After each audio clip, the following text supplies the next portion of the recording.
ஹாய்ங்க, இன்றைக்கி lunch box series பார்க்கலாமா? இன்றைக்கி ரொம்பவே ஹெல்த்தியான கொள்ளு பருப்பு சாதம் தாங்க பண்ண போகிறேன்.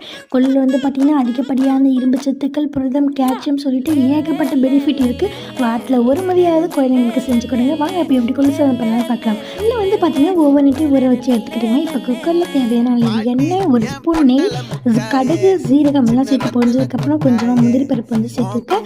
இப்போ ஒரு கைப்பிடி வெங்காயம், ஒரு பச்சை மிளகாய், தக்காளி, மஞ்சள், தேவையான அளவு தனி மிளகாய் தூள், கரம் மசாலா சேர்த்து நல்லா வதக்கி விட்டுக்கோங்க. இப்போ கொஞ்சம் வந்து பெருங்காயத்தூள் வந்து சேர்த்துக்கலாம்.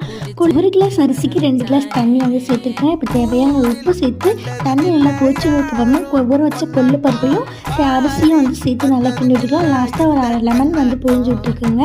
இப்போ ஒரு 3 விசில் விட்டு எடுத்திங்கன்னா சூப்பரான நல்ல ஹெல்த்தியான ஒரு கொள்ளு பருப்பு சாதம் ரெடிங்க. கண்டிப்பாக குழந்தைங்களுக்கு செஞ்சு கொடுங்க. மார்னிங் பிரேக்ஃபாஸ்ட் வந்து பார்த்தீங்கன்னா முட்டை ரோஸ்ட்டையும் பொட்டுக்கடலை சட்னி இருந்தாங்க. ஸ்நாக்ஸ்க்கு வந்து பார்த்தீங்கன்னா இன்றைக்கி ஒரு ஆப்பிள் வந்து கட் பண்ணி கொடுத்துருந்தேங்க. இந்த வீடியோ பிடிச்சிருந்தா மறக்காம லைக் பண்ணுங்கள். பாய்.